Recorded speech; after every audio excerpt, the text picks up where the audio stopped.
Our folks also who are joining online, just to let everybody know. But when we open it up for conversation, I think we'll come to you all first. So welcome to the Institute for Policy Studies and to this beautiful event that we are co-hosting with Legacies of War. It's an honor to have Ambassador Stewart and Jessica here, and you're in for a beautiful conversation. My name is John Cavanna. I'm the former director of the Institute for Policy Studies and a senior advisor here.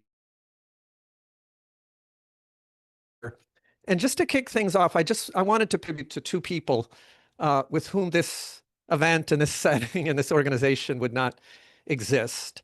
One is a guy who was a young man 53 years ago who came to Washington from Laos and Thailand and settled 5 doors up on 18th Street, 1322 18th Street, and created an organization that was first called Project Air War. His name was Fred Bramfman.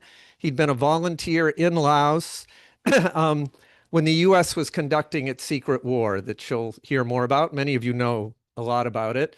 And he documented the stories of these bombings that were going on in Laos by talking to people in refugee camps, people in one part of Laos.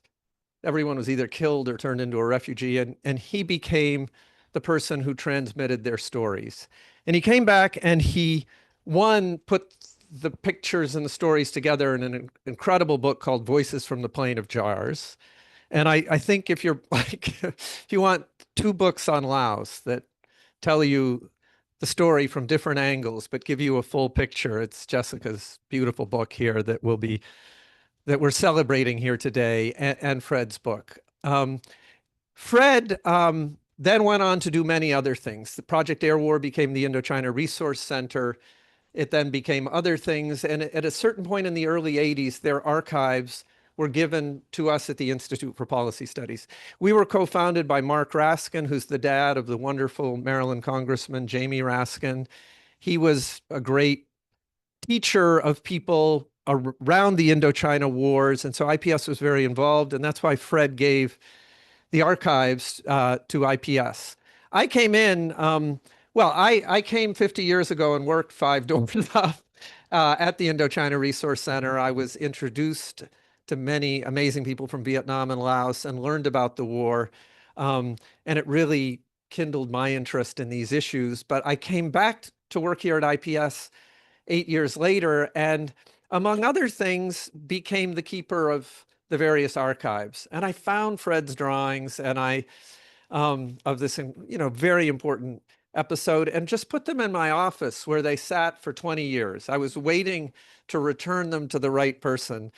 And so I want to, Fred is no longer, Fred died several years ago, but he was thrilled that the story that he began had turned into an institution, and that the fight for people in Laos who are still being maimed by these bombs be told and be acted on.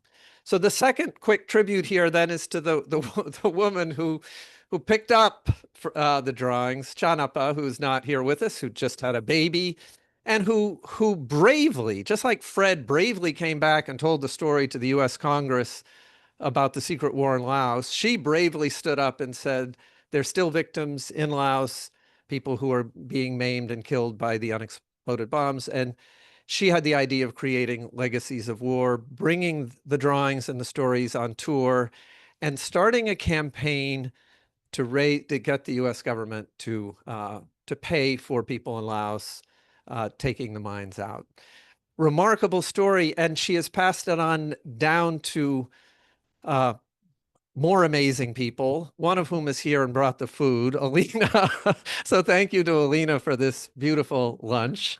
One of them is Sarah, who's in Europe right now doing wonderful work and hopefully is joining us online. Incredible organization. And there is a QR code out there for any of you who are not donors to Legacies of War. Please join me in giving to this incredible organization. And the final one who's on staff now with Sarah is Danae Hendrickson, who has really been the core of organizing this beautiful event and It's wonderful to be a partner for 20 years with your beautiful organization, and we look to many more years of this, including reviving the aid to demine Laos and Vietnam and Cambodia in 2028. So I know you will all join us in that campaign. So thank you again all for coming. Really an honor to be here with you both, and I will turn it over to Danae. There you go. Hello, everyone. Welcome, welcome. My name is Danae, and wow, what an honor to be a part of this legacy and this work. I'm personally tied to this work and this region through my mother, who came to the US as a refugee when she was 16, ended up in North Dakota. And I grew up really isolated from any Lao American community, let alone Asian American community. And she passed away in 2013. And since I have been on this healing journey, which led me to Legacies of War and reconnected me to Laos and, for the first time, other Lao Americans. I'll be repetitive of this incredible story that John just shared with you because it's so special. And that's how our story of Legacies of War begins, with John Cavanagh, who you just met. And he met a moment with compassion, empathy, and action. The original illustrations that were drawn by witnesses of the bombings on civilians in Laos were gifted to our founder, Chanapa. And these illustrations were used in 1971 by Fred Bramfman, who informed the American public of what was happening in Laos. And in 2004, they were received by Chanapa to raise awareness of this history all over the US and the current UXO crisis. So if you're here with us today, you will most likely know the rest of this story and the historic accomplishments that Legacies of War and its community of advocates have made. We're honored to be joined today by Ambassador Karen Stewart, who is now a board member, and Jessica Pearce Rotondi. Jessica is an author and journalist and many other things. Her work has been published by the Boston Globe, the History Channel, and Vogue. She's been featured on CNN and NBC. Previously, she was a senior editor at the Huffington Post.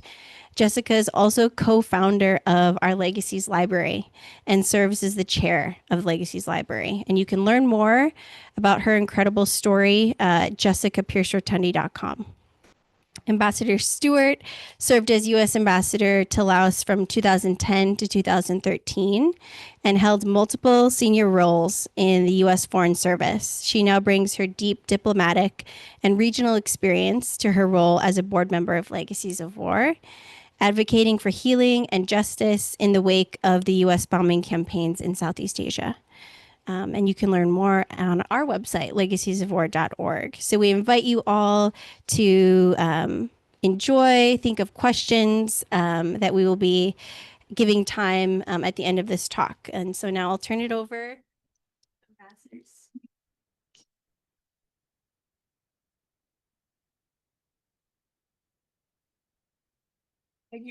Thank you, Danae, and Sabaidi, Jessica, and Tuktukon. Jessica, I'm thrilled to be here in this conversation, to have this conversation with you about your book. I read it originally a year or so ago when someone in Legacies of War gave it to me. I'm honored. But in thinking about this getting together today, I reread it yesterday, and I was incredibly moved, not just because it gave the point of view of a family of a missing in action, as compared as compared to my work in an embassy working on the diplomatic and political challenges of getting that cooperation going, but to see the family, but also just because a very moving and intimate look into grieving and how we find about what in our family heritage and background is still inside us and how it affects us.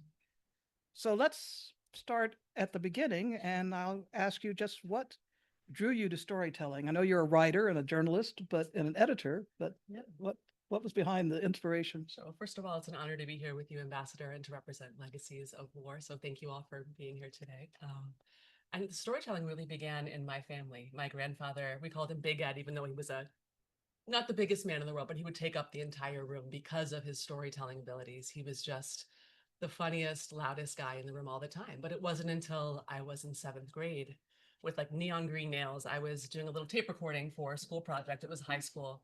And I was like, Grandpa, what did you do during the war? And he was in World War II. If you've read the book, you know this, so forgive me. But when he was 19 years old, he was shot down over Germany on a bombing mission, survived 3 years in Stalag 17 prison camp. So 19, 20, 21 behind bars. And, as a little girl in 7th grade hearing Grandpa, whose lap you grew up sitting on, talk about that kind of history, I kind of realized, oh, sometimes the funniest people in the room have the most interesting stories. And that's when I knew I wanted to be a journalist. When I went to college, my senior thesis was actually on World War II. So I went to a bunch of nursing homes in the area because a lot of our veterans were in their 70s or 80s at the time, and was able to kind of capture these stories on tape again. And for a lot of them, they shared with me they had never told their kids about this. Either they hadn't asked or they didn't feel comfortable sharing or burdening them with this history. And at the time, I knew I had lost an uncle in Laos, but my family did not talk about it. My mom had been diagnosed with cancer when I was 21 at Brown. And so I knew as she was going through this illness, I didn't want to burden her with asking about this missing family member. So I focused on World War II, which felt safer somehow. But it's only after I lost her that I found the declassified CIA documents, which we'll talk about later, that really inspired me to keep telling the story. Yes, in your book you say how you found after your mother had passed away the filing cabinet and full of documents. Yeah. And from that you went on to more research in government documents, more interviews with a number of people, and even your final, I don't know, final, but the big journey to Laos. Yes. Which I think we must have just missed each other because I would have left as ambassador the summer of I 2013. wish I knew you then. That would have been amazing to meet up. The But, things we could have done together. That's right. I was calculating this.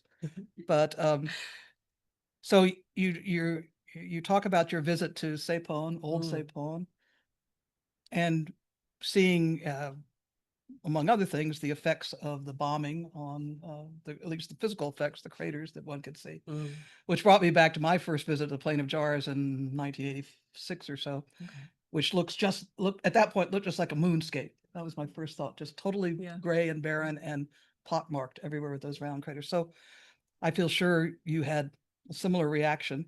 But what was it like to meet the people there in Old Sepon, the people who had been under the bombing? Yeah, so Old Sepon was the closest village to the place my uncle's plane went down. So he was bombing the civilians in this area in an attempt to target the Ho Chi Minh Trail, which went right through this village. I had read reports that men were recovered from the Air Force plane and dragged. I'd read some very dark things about this village and my own family's background. But what I wasn't emotionally prepared for was arriving there, opening the door, and my friend Liz and I, who I traveled with, got there when school was letting out. So little girls, little boys, like now kind of close to my kids' age, got out there running towards this mystery van in the middle of town, and they stop at the same point. And I realized when I looked down, it was a bomb crater. It was as big as the floor of this building, and that's something that my uncle could have potentially dropped. And another image, and I think what you said about the moonscape just resonates so deeply. I was walking down the main street, and I saw a laundry line, and there was a little boy's Superman pajamas. Like, Superman is a symbol of American heroism and heroes, the good guys in the world. And it was also draped over a bomb crater. And that's when I began just to get the tip of the iceberg of what it might have been like for the people in this village to live through what they had lived through. And I think I kept thinking over and over again, if they knew who I was, they would not be smiling. They would not be waving at me. I felt such an overwhelming sense of guilt, but also responsibility to tell this story well, and then to bring back not just my family's version of the war over here, but connect it to what was happening on the ground. I think really it's amazing how the Lao do accept us and talk to us, react with us after that terrible experience of those wars, of that war. So as you said, this investigation began from this really deeply personal place, especially with the death of your mother and the whole mystery in your family about your uncle. but then you've moved on, as you were just touching on now, into a more public role with the book and even political advocacy. And so how would you see this transformation from the personal to the public? Yeah, that's a great question. So it was 2013 when I was in Laos. And how many people have been to Laos in the room? So a lot of you. Is anyone familiar with the Cope Center in Vientiane? Yes. So that was one of my last stops when I was on that visit, and I saw what we just talked about, the originals. There was these hand crayon and pen drawings of planes falling from the sky and figures bleeding with red crayon. And next to that was first person accounts from children, from adults about what it was like to withstand these bombings. And this was in a room full of prosthetic limbs hanging from the ceiling that were given to people who had been injured from the American bombs. So for me, I realized how moved I was by the human component of this. It wasn't the numbers that got me. It wasn't looking at the bombs outside the building. It was this intimate piece of art. And for me, that's when I realized I want to do as much as I can to surface both the Lao American experience and the broader American veteran experience around this issue. Have you had other families reach out to you after seeing the book, reading the book? Yeah, and that's been the craziest thing. I don't know if you can see the bracelet that I'm wearing now. It's from an organization called Viva that was active in the 70s. A lot of college students banded together and they would purchase these bracelets with the name of a serviceman or woman who was missing in action. And my uncle's name was printed on a bunch of these. And once the book came out, I started getting mail. And it was the middle of the pandemic, so I wasn't seeing a lot of people. It was kind of, a lonely time for a lot of us. And I would get these handwritten letters saying, I wore your uncle's name for 30 years, 36 years. I want to give it back to you. Because the tradition is when the soldier is found, you give it back to the family as like a thank you for their service. So I have about 6 of these now.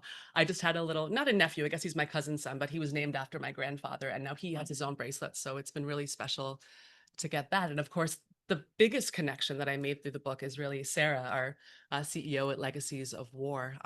I'd done a fundraiser for Legacies, and she kind of reached out, read the book, and her family is clearly also deeply involved with what happened in the war. Her father was a surgeon working on people who were injured by the American bombs. So for her, this legacy was also deeply personal. And I think that's where we decided to band together and work on Legacies Library. How can we surface the different lived experiences of people throughout this war and bring it to the attention of the American public so it doesn't happen again? Wonderful. Yeah. Well, for those of you who haven't read the book yet, you will soon. It's free.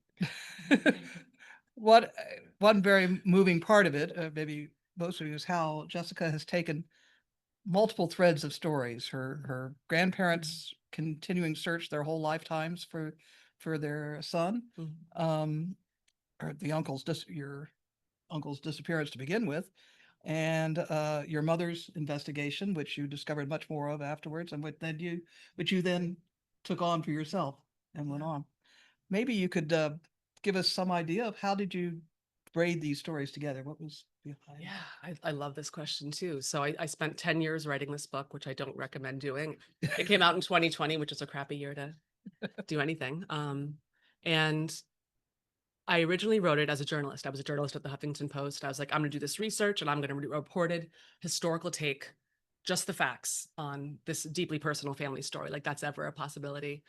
And the moment that changed, I was living in a small New York City apartment, like maybe the size of this table. So my bed was also my desk, was also a lot of other things. But I had a bunch of filing cabinets from my mom full of papers that I would go through at night after my job. And as I was going through one of them, something cold and metallic slipped out onto my lap, and it was actually Jack's dog tag, which I did not know had been returned to my family. And for me, just like holding that, it was almost like a talisman into his physical body to my grandfather's physical longing. And I realized history is real when it's personal. And I wanted to give people who read this book the chance to experience it as a family member would. So you'll see there's 2 different strands in the book. One is my grandfather waking up the day he learns his son is shot down, and then following him through 30 years of that search. And then every other chapter is me waking up the morning my mom died and then finding the documents. And you'll see in my grandfather's section, it goes by number of days since Jack disappeared. And then for my mom, it's number of days since mom died. And the feeling of waiting is something that I really, really wanted to emphasize in this story, because I've spoken to so many other families of veterans of the missing, or, you know, refugees who, when can I go home? When is it going to be safe here? And I wanted to replicate that in the book. And you'll also see there's a bunch of photographs of my grandpa's World War II paper, of some of the declassified documents that are really just black bars that was just hiding everything from my family. So that journey of discovery I wanted to replicate on the page, because I felt like it had a lot more impact than if I had just told you the numbers and the dates. Yeah. Did not intend to do it, just kind of happened that way. I've never been an author of a book, but I think that's the way authors talk. The book takes you over, and It really does. It haunts Oh. you. Yeah. Did this lead you to truths that you felt you really had to put out there? I mean, maybe you've somewhat answered that perhaps, but even though they must have been very difficult. I mean, I think the biggest and the most uncomfortable truth is my family lost a son, but what he was doing made many other families lose sons, lose daughters, lose homes, lose a right to go to school and feel safe. And I think there's a movement in this country currently to erase a lot of uncomfortable history. And for me, I want to look it in the eye, and I want to be able to have future generations like my two sons know what America stands for.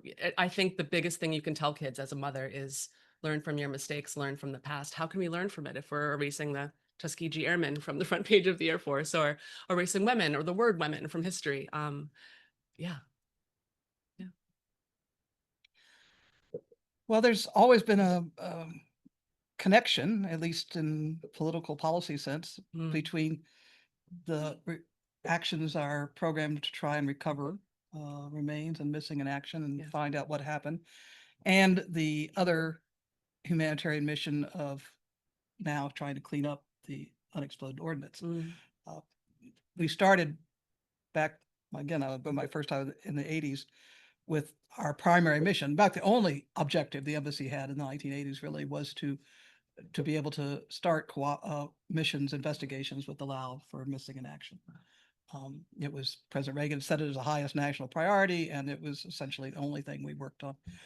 But once that got going, slowly but progressing, the idea came that, you know, that was a humanitarian mission that the Lao were helping us for our needs, and we should do something. In return, we should do something that was humanitarian to meet some of their needs, and which led gradually to the UXO clearance projects and education and working with victims. Yeah. So do you come away from all your study feeling that we have an obligation to Laos? Yeah, I mean, I would say absolutely. To see these craters is to see the holes. Like, my family could afford to put it in a closet and lock it away because it wasn't something that was woven into the fabric of daily life. In Laos, you can't drive down a highway, if there is a highway, because the roads are still so dangerous, without seeing these holes in the ground. To fly in from the sky is to see the reflection of the sky in these puddles that are left by American bombs. It's just everywhere. And, you know, I tell my 4 and 2-year-old all the time, if you make a mess, you clean it up. And I think that's my guiding strategy in thinking about what we owe Laos as a country. I think President Obama came very close to acknowledging what was done in Laos. And I think the work of Legacies of War is absolutely critical in both educating the public about what happened and then funding the removal, which is a very long-term process. And in the current atmosphere where you can't even get financial approval a month ahead, it's going to be a tricky one, but I think it's all the more important.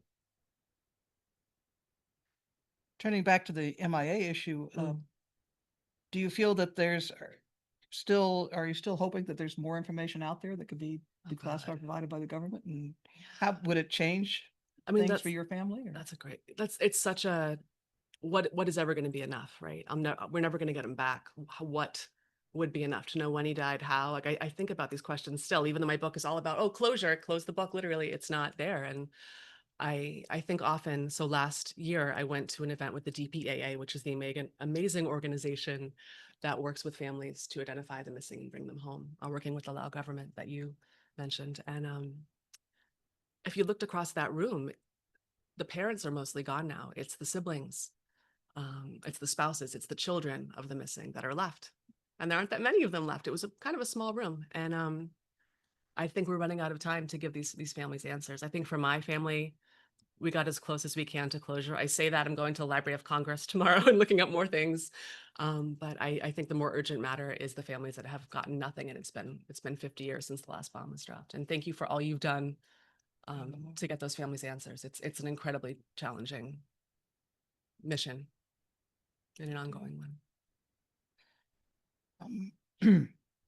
So what would you say has changed in your view of U.S. foreign policy because of all this experience you've been through? There's a big Fun question. and I'll get a chance to drink more. anything in the news lately? Yeah. So, I mean, I think since Vietnam, right, there's been an incredible pushback on being too involved, on sending troops. We don't want to get embroiled in something that will take years, have unclear goals. What's the legacy of this? So, yeah, there is this impulse to pull back and to be America first, if you want to put it that. But there's also so many ways to be a diplomat, which I want to talk to you about in a moment. But for me, it's like you said, it's you can bomb a country or you can remove the bombs. And with that goodwill, is that going to be more powerful and more affordable than dropping new ones? And maybe I'll turn that question to you now, actually, with all that's happened in Laos, with this legacy of unexploded ordnance still a problem 50 years on. How do you see what America did in Laos impacting foreign policy today, both in Southeast Asia and further afield, maybe even in the Middle East, if you're comfortable talking about it?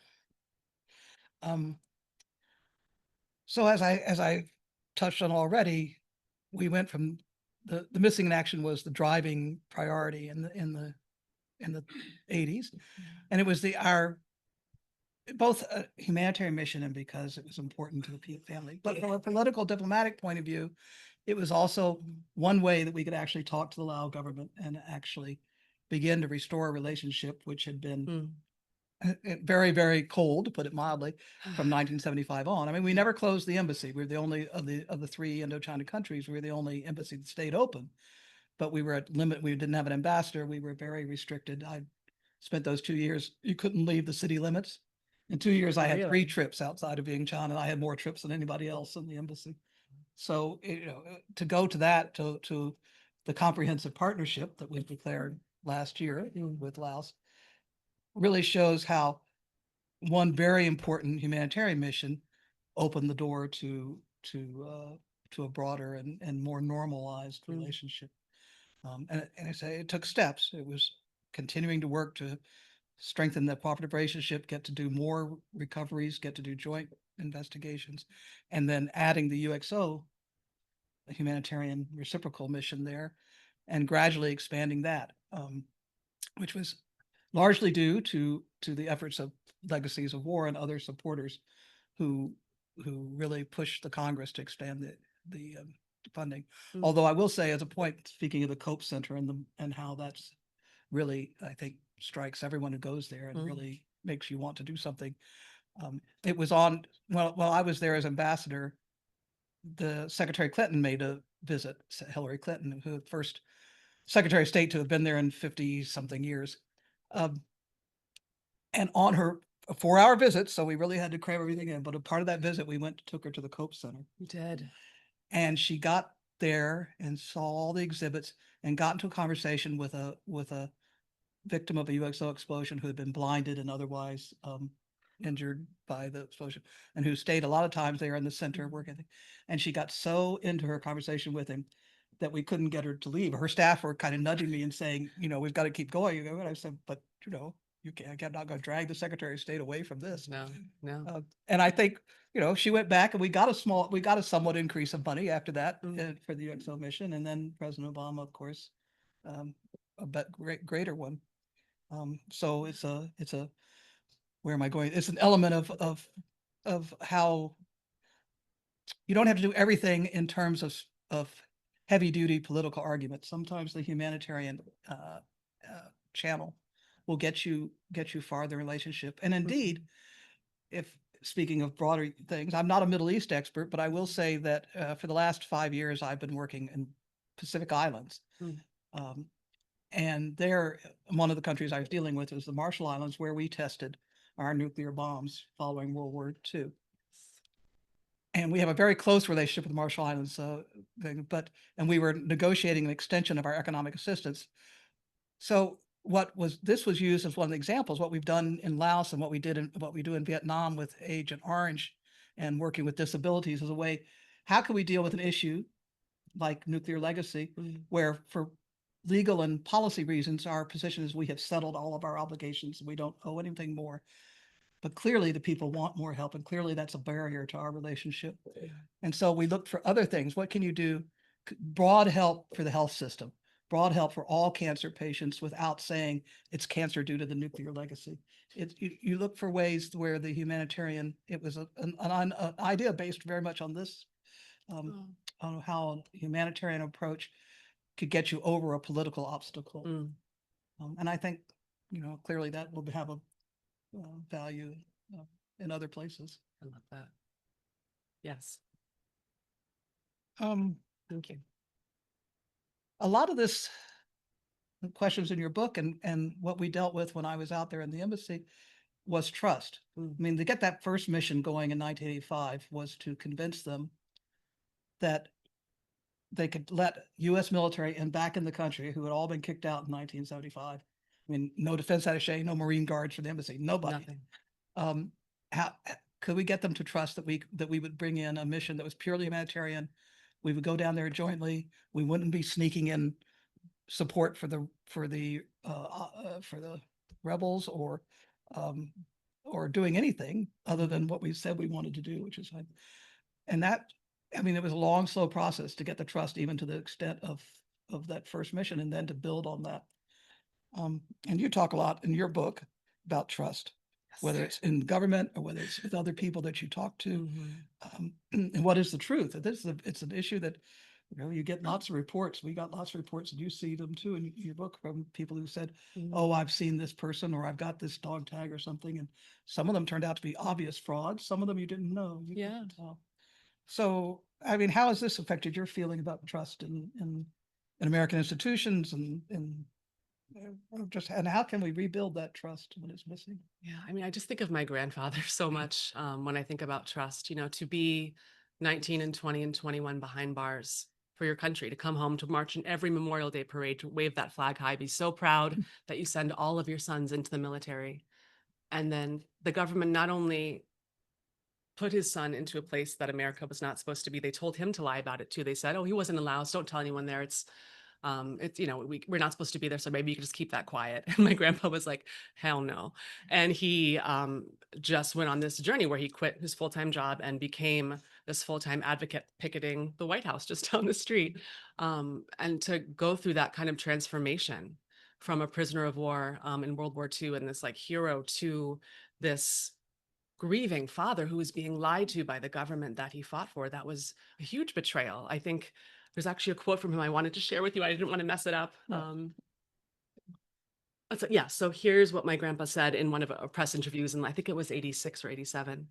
Although I spent over 600 days as a POW of the Nazis in World War II, and one of my sons is still unaccounted for in Southeast Asia, for 12 years, I believe this system of government is the best ever created by man. But deceitful is the nation that, having heroes, betrays them. I think how we treat civilians abroad and how we treat our military really reveals who we are. And that's why I think, cleaning up the UXO in Laos isn't just good for the people of Laos, it's also good for the legacy of the servicemen. I think we owe it to them to make things right. It's about legacy. And no, you asked me about trust. Look at me like, whoosh. Yeah, I have some trust issues. My in-laws are in the front. Luckily, I married a wonderful man. No trust issues there. It's just with the government at large. I have some bones to pick. And, I think just going through those thousands of pages of declassified documents, that my grandmother worked at a grocery store. That was her job. She raised 5 kids, and she'd get her reading glasses on at night and just go through these documents about her missing son that were just insulting. It was just bars thicker than the ones my grandpa held in World War II. And it was just astounding to me how disrespected my family felt. And yeah, I'm still a little angry, if you can tell. But also I found peace, and you should read the book, and it's going to be soothing.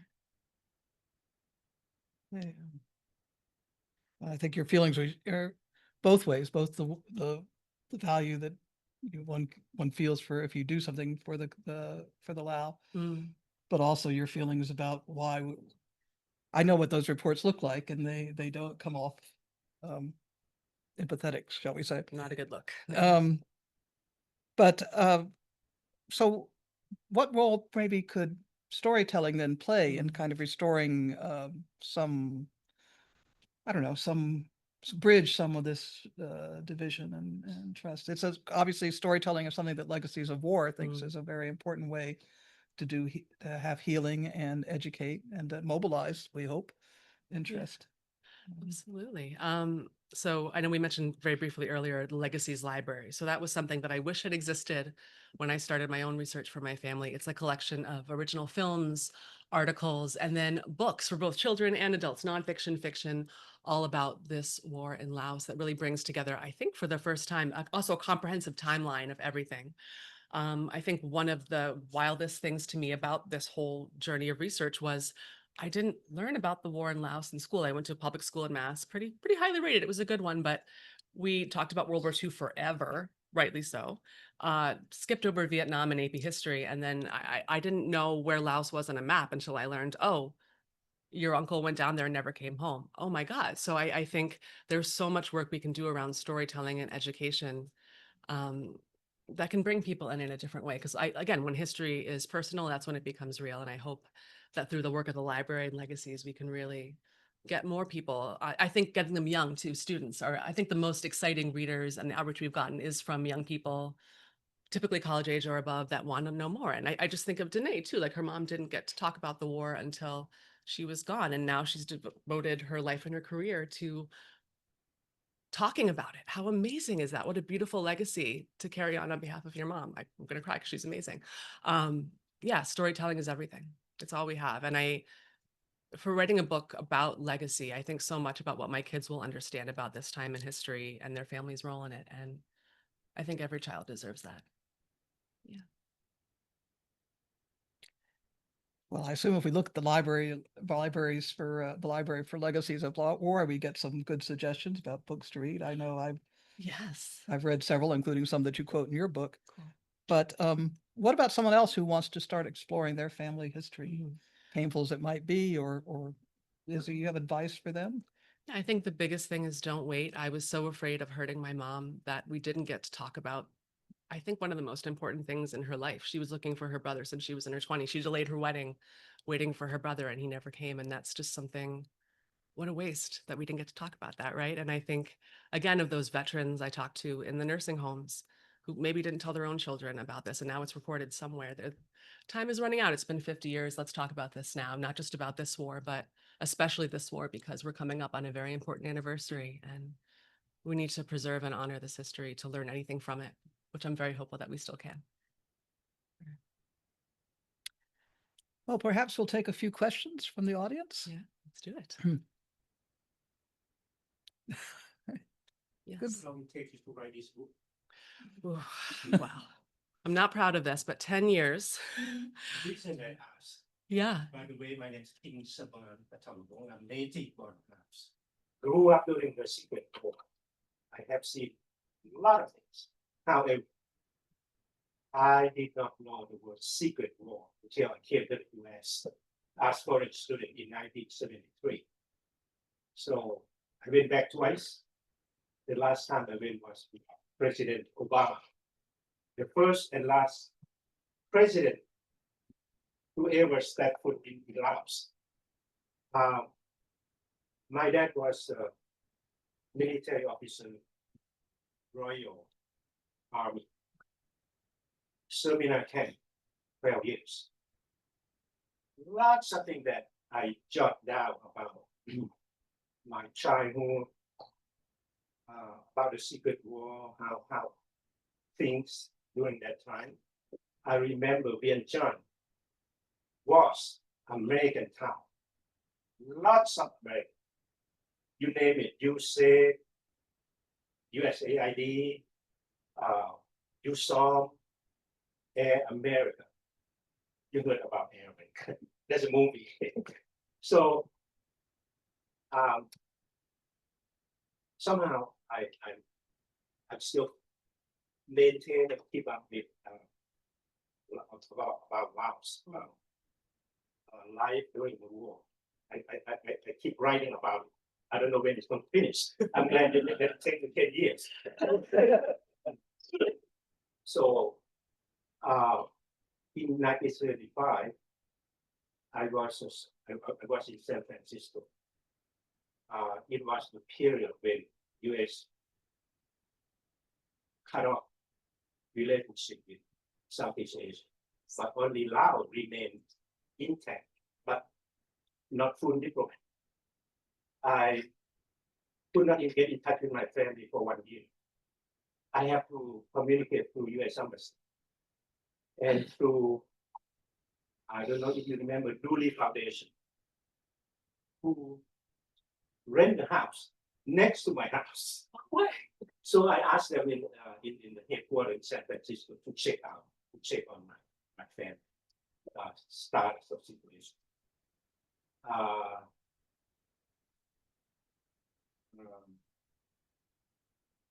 Then refugees start coming.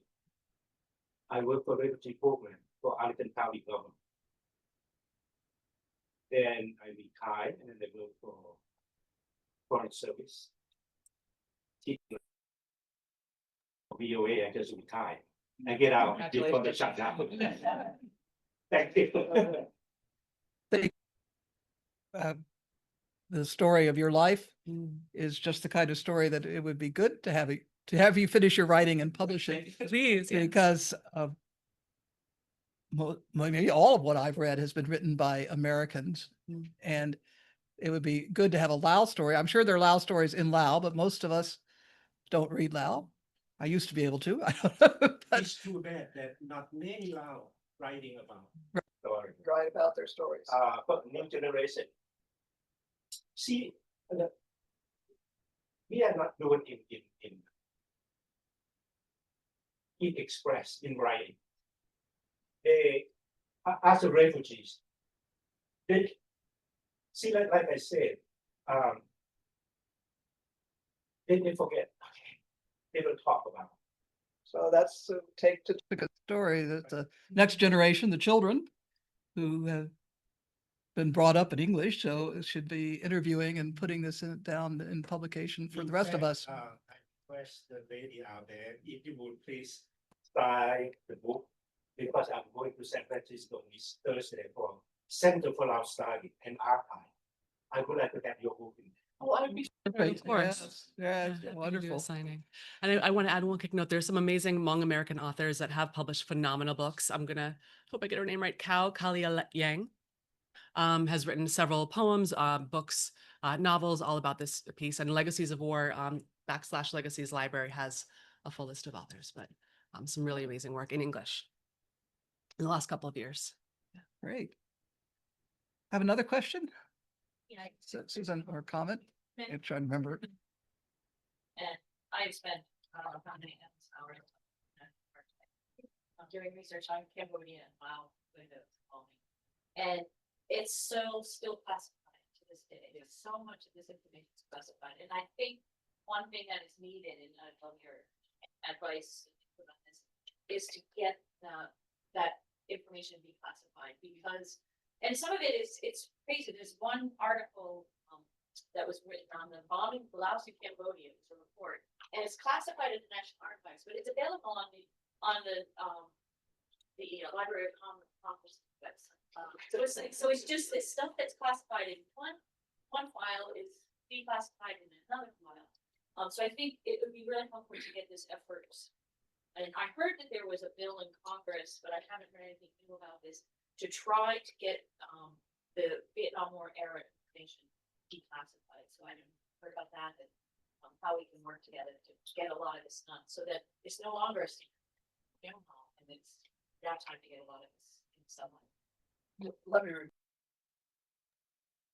Susan Hammond from Legacies Project, discussing the need to try and get the rest of the Vietnam War era documents declassified now that we're 50 years on, 50 years plus, and how that would be very useful.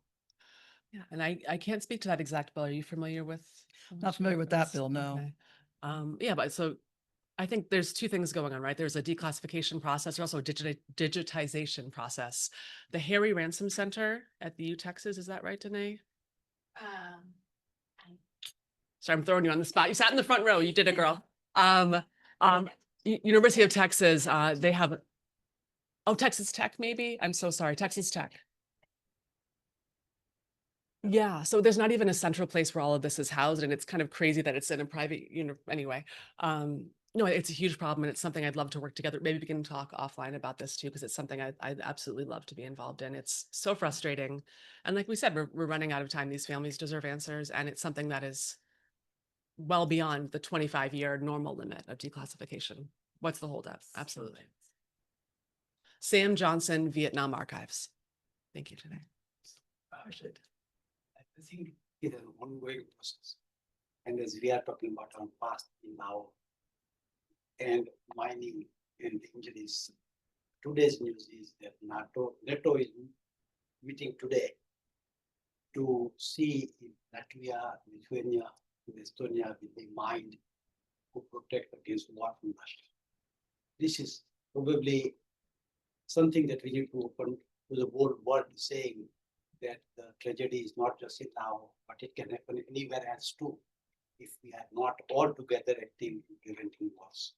So we need to take the legacy of war from now to all over the world, saying that when there is a war, everybody suffers, and we should work hard so that people don't suffer. I want to make sure people that are online heard that. Do you want to? Right, the comment about concluding how we need to get out the message about how everyone can suffer, will suffer from war, and wherever it is, looking at the NATO summit today, in which one of the issues will be whether the Baltic states should mine their borders with Russia to discourage or prevent invasion. One of the big places where landmines are still in use, unless it's changed in very recent years, is along the Korean demilitarized zone, because it's a place where so far the defense policy decision has been that that's really needed for defense reasons. Yeah. There's the conventions on anti-cluster munitions and against personnel mines, which Laos has had a role in. So not, I guess, so much a question except a comment and for reactions. Yeah, and the Convention on Cluster Munitions, U.S. is one of the few nations that has not signed on to it. And, these weapons are still being used. I believe they were used recently as Ukraine. And we have a 5.5 million stockpile of these currently. They're indiscriminate weapons. They kill now, they kill later. Wherever they go, they're going to have repercussions for generations.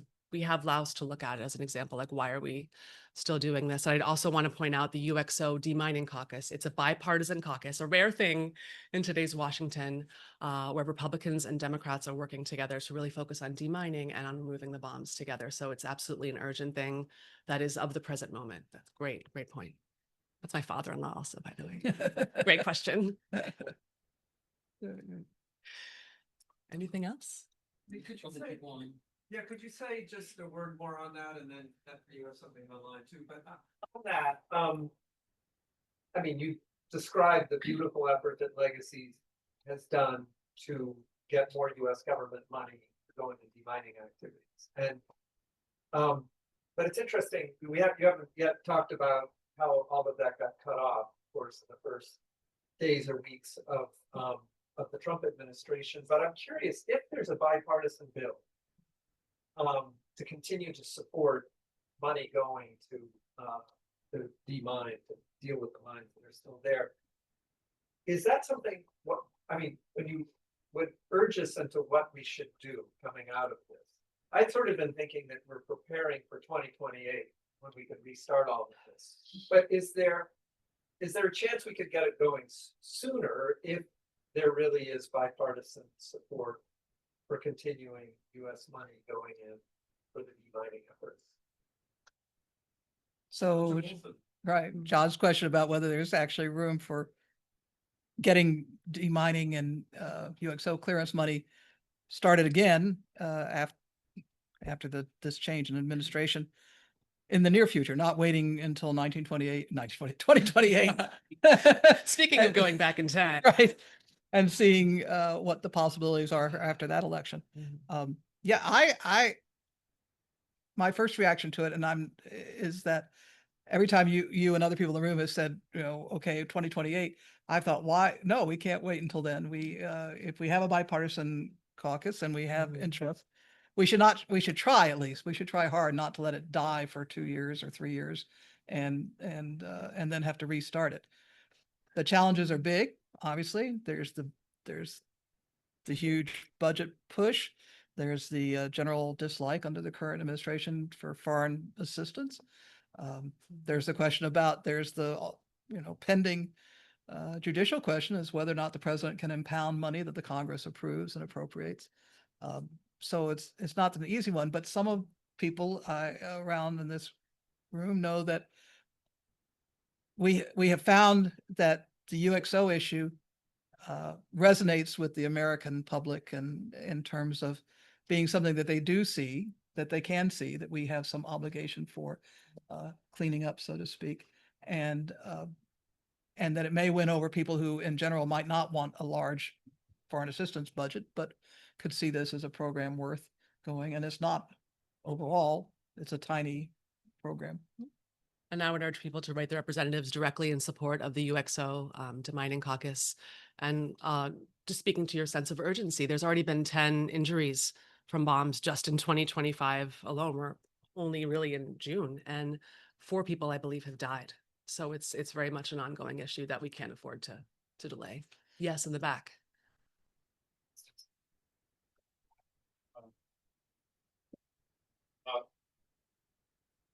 Right now is a critical moment to highlight here in Washington to folks on the board, Congress, or State Department on why Laos is important for U.S. relations in Southeast Asia, or why bilateral relations are important.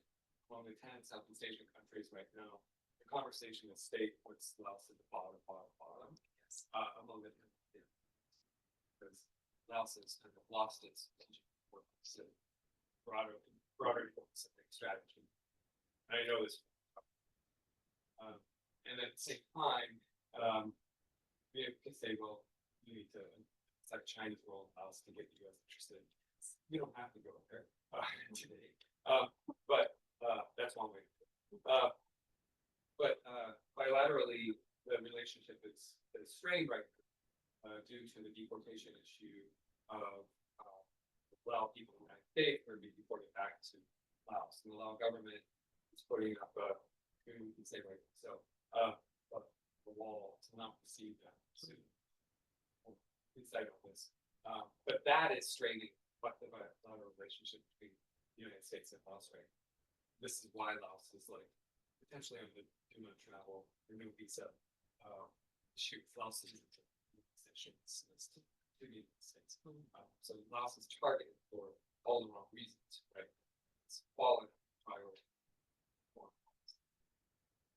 You got to get through that to get the demining back rolls. Yeah, student visas are being paused from Laos, and it's almost impossible to even get a tourist visa if you're a citizen of Laos in this country right now. And after all that we've put that country through, it's very disappointing. It's very disappointing. Yeah, Brian's comment in general about Laos falling down in priorities in the U.S. government and the State Department, and the challenges, a particular challenge we have now, the deportation block, which had been an issue for quite some time, but has now become really tight, and cuts off important people-to-people relations. We were discussing that this morning with the Lao embassy. A quarter of the population was displaced during this war. There are so many Lao Americans in this country. Their families are still over there. They can't see their families. No, we got to fix it. It's a great point. Yes. I believe we have several questions online, so maybe I should give them a turn. Sure. There's 4. I don't know how you want me to do this. Do you want me to read them all? Okay, the first one is more of a, I guess maybe a housekeeping question. It's because I was putting the link to the book in there. So is there a discount code available for attendee? If you want to buy multiple to gift the book. Let me, I checked my publisher about that. I'm not sure. We can work something out, we'll figure it out. I would encourage people, I don't know. So, if I'm we're- sorry, You can have some not great. okay, Email Danae. Email, Absolutely. before. I'll put the email, I'll send. I'm happy to sign in personally from today for shipping them. That'd be great. Thank you. Great question. So the other one is, first and foremost, thank you for so graciously sharing your family story. Your book was truly beautiful, thought-provoking, courageous, and deeply moving. The question I have for you, if you're comfortable answering it, is if your mother, grandfather had been the one to tell the story, how do you imagine it might have looked or felt differently? Are there aspects of the journey that may have chosen the journey they may have chosen to highlight more, or perhaps gently leave out? Great question. Whoa, how mad would mom be at me and my grandpa? So I think so. Part of the book is I recreate a trip my grandfather had taken in '73 when it was still largely an active war zone. He went to refugee camps. I recreated exactly where he was. He was a white man in an active war zone. I was a 23-year-old white woman when I was traveling through Laos. I think because it was an active war zone and because of his identity as a military person, he had a lot of roadblocks going on to get to where he was trying to go. And for me, I was kind of posing as a Canadian tourist, but I also, wasn't taken super seriously. I was a little blonde girl, like what damage could I do? And I was going to places I probably shouldn't have gone. So I think there's things I was able to do that maybe grandpa couldn't do, but grandpa was more badass because he was doing it when there was still an active war zone. And I think from my mom's perspective, after I wrote the book, one of her best friends sat me down, was like, your mom always wanted to do this and she didn't have time. So I don't know how, I wish I could have read her version. I would have loved to. And I think what I do have is those letters that she wrote. People like Nixon, I'm not going to quote them here because some of them are rather colorful, but she would march into embassies without an appointment and just demand to speak to ambassadors and often get through. So I think, whether you lead with bravado, whether you lead with, there's many ways to get things accomplished. I could only do my own way. And I think a lot of the book was understanding what was my grandmother's to do, what was my mother's to do, and what was my task to do, and kind of finding your own way in a family where the legacy is one of grief and how to handle that. So I guess the long and the short is I don't know, but I would have loved to read it. This one's pretty with somebody from Texas Tech. Would love to know what bill was referenced about the declassification of Vietnam era. Like that. Yeah, Susan, do you have? I know, it was someone with, MIA recovery team who mentioned it to me, and no, actually, sorry, I'm wrong. It was, Texas Tech. I think the answer is none of us know for sure, but Susan Hammond will try and We research. really want it to be true. So yeah, we'll find it. I know. Okay, Taylor? last one. I have a question. Are they families? Are you familiar with the work of Satu Press to advocate for Lao authors? Yeah, I was interviewing people for the Legacies Library, and they told me about Satu Press. It's an amazing, I believe it's Lao American, maybe even female-led press that focuses on really, really impactful stories. I wish I could speak more to it. Are you familiar with it? And I'm not familiar with it now. But no, great call out. Yes, yes. Cool. Thank you. Yes, Kit, you have time. Yeah, sure, we got time. Well, military family, Vietnam veteran friend of mine told me that the US military is bigger than the next 9 largest militaries in the world combined. We're right now in a heyday for a high-tech military industrial complex, just trillions and trillions, but cut back on medical and other things. Do you see, it's the tail wagging the dog, do you see any way in which our consciousness about the military sucking up our budget and unquestioningly so. Do you have any writing or exploring what we might do that will approach needs? So the question was about the size of our military and how to thoughtfully approach how much money goes to the military versus other types of spending in this country. And I think it's an incredibly complex issue, especially with all of the events going on in the past 24 hours. I haven't checked the news in an hour. I'm just terrified to even look. Here's what I would like to see as a military family member. I want less money going to bombing new places, and I want more money on mental health care. I want more money on Agent Orange. I want us to take care of these people after we ask them to do things that maybe some of us wouldn't be able to do ourselves. What happens when they come home? I think there is so little spent on this country on the VA and Veterans Affairs, and they're so deeply disrespected. So yeah, there's many, many causes that deserve our money and our time. And even within the military community, I think the money could be perhaps better spent. But I'm just an author. What do I know? Great question. Yeah, but yes. Thank you for lunch. Sorry, you guys couldn't be here. First of all, thank you so much, Jessica, and for Master Stewart for being such amazing panelists. For bringing this conversation to us during this pivotal moment in history. You know, what Ryan's comment really resonated with me. I'm a second generation Lao American, but I grew up as a first generation Lao.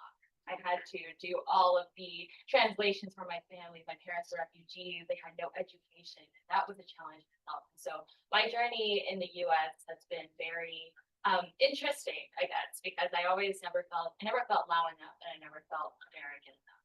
And then now when I'm seeing all of this happening all over again, it's sort of bringing back memories of childhood, hyper militarization, looking back at more refugees and immigrants being criminalized even for being who they are and existing. And what Ryan said about foreign policy and immigration really stood out to me, because I feel like it cannot be separated.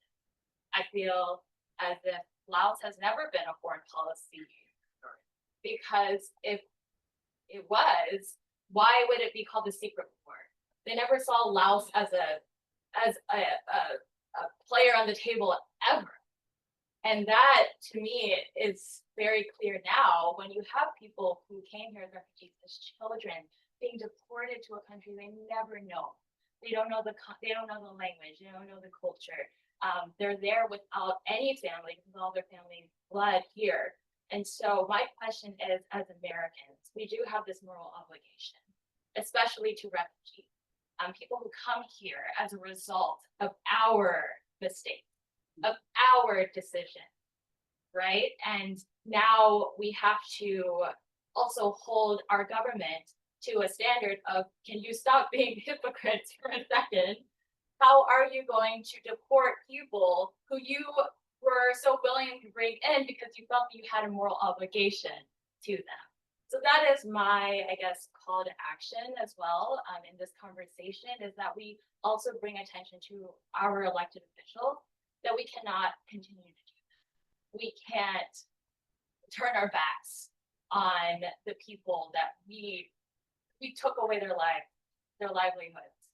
And still, you know, my family who are refugees, they look back at Laos and they say to me, they never want to go there. My father, he refuses to go back to Laos because all he remembers are the bomb craters. All he remembered is the camps, and the changes of regimes, and he is just done with it. But then at the same time, he fears, because of the rise of racial profiling and what's happening in this country, he may get detained and sent back, even though he's a citizen. But he said he came here as a refugee. So, you know, what right do I have? I still feel like a guest in this country, even though I would never want to return back to the country of my birth. And so that, I think, are powerful stories that I feel like as refugees we are afraid to tell. But I have no problem of telling my parents' story. I'm like, they came here as refugees, and I'm proud. I'm proud of them. They risked everything to be here so that I could be here, speaking with all of you. And yeah, thank you, Ryan, for bringing that up, because it really did. Yeah, get a card with me. I'm like, "Ah, he's right. Yeah. I can't begin to summarize something as heartfelt as your comments about the feelings of refugees when they come here and the established here and the threat of being sent back out there and what it does. And no, what you said is right. That it's one more issue we should be bringing up and making noise about to our Congress and to our president. And we're still a democracy. We can still try and make changes. So, Angela, pulling an A. Yes, I would just like to thank you for making that comment that you did. I think most of the people in this room are connected to Laos in some way. I had the great honor of working for Ambassador Stewart, and so did Kit, my wife here. We worked with Ambassador Stewart twice in Laos. Ambassador Stewart is one of the few Americans who ever served 3 different tours in Laos. And let me tell you, that is how you build trust. And those of us who served in Laos who were not of Lao origin touched us very deeply. Ambassador Stewart told you she first went to Laos in 1985. And then we met her there in 2000. And then we went back again and met her there in 2012 and 13. And so those of us who had the privilege of working in Laos, and for me, for the first time, really questioning my own government that I was working for, because I saw what had happened there in the past. I think it's our responsibility now to make sure that Laos is no longer, according to a book of in the early 60s about Laos, it was called The End of Nowhere. To the extent that Laos ceases being the end of nowhere, it's up to us. It's up to us. And it's particularly up to us who have the privilege of not having come here as refugees, but have been born here as, you know, the people that can really speak out without fear of retribution. And I personally claim to salute you all for what you're doing here and for legacies. Let's get loud. Yeah. Yeah. Angela's plea that we should be out there and pointing to those of us who had the fortune of fate of being born here in the United States and can feel safer about working to make sure that our country does live up to its high aspirations and high goals. Any more questions? We're coming kind of to the end. Soja, what's next for you, Jessica? Okay. I was thinking maybe some coffee and I'm busy a nap. signing books, I know. Yeah, I'm so excited to sign books. Please stay after so we can personalize and sign. I'm writing another book. I'm kind of scared to say that because this one took me so darn long. Sorry. It's actually fiction because but it's still dealing with a lot of the issues. I'll say that. It's about a mother and daughter living on a remote island off the coast of New England, preparing for the return of the biblical flood. And so when a hurricane actually hits and the waters start to rise, all these inhabitants of this island come together over this long, dark night, a single night, and you kind of learn how they're all intertwined. And so a lot of the things in what we inherit about responsibility, community, mother-daughter, grief stuff, but also, now taking on global warming a bit too, I think I wasn't done with understanding what we really owe one another as neighbors and how well we can really ever know our neighbors unless you don't have to be overnight a sleepover in a dark house during a storm, but maybe there's an equivalent of that on an online chat room, a room like this where we can all be together and maybe talk more about what keeps us connected. And so should I say that answers the last question, that's the takeaway you would have us from here? Oh, I get the takeaway. I mean, I guess if there's one takeaway, yeah, the book is called What We Inherit, and I agonized over this title, but I think I still stand by. You could inherit an eye color, you could inherit a propensity for diabetes, but you can also inherit like patterns of grieving, and patterns of holding space for something that you've lost. And I think, especially in immigrant families, but also in my Italian American family, there's this sense of duty and honor to the past. But there's also, I think, an opportunity to both honor the past and be in your own present. That is incredibly important. I think all of us have a role to play in UXO removal, and it's up to us to really define what that role can be. And there's not one right way to do it. Yeah. So what we inherited is also what is your legacy? What do you want to have passed on when you're no longer here to speak for yourself? What do you want to have written about you? That's what I think about. Yeah. Wow.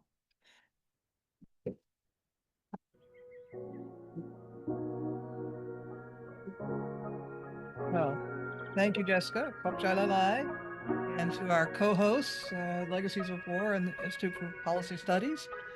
And I am supposed at this point to actually also remind you all that you can continue the conversation here and continue the find ways to support these important goals that we've laid out by keeping in touch with Legacies of War, at Legacies of War, and our website. And so please do. We invite you all here and ones online.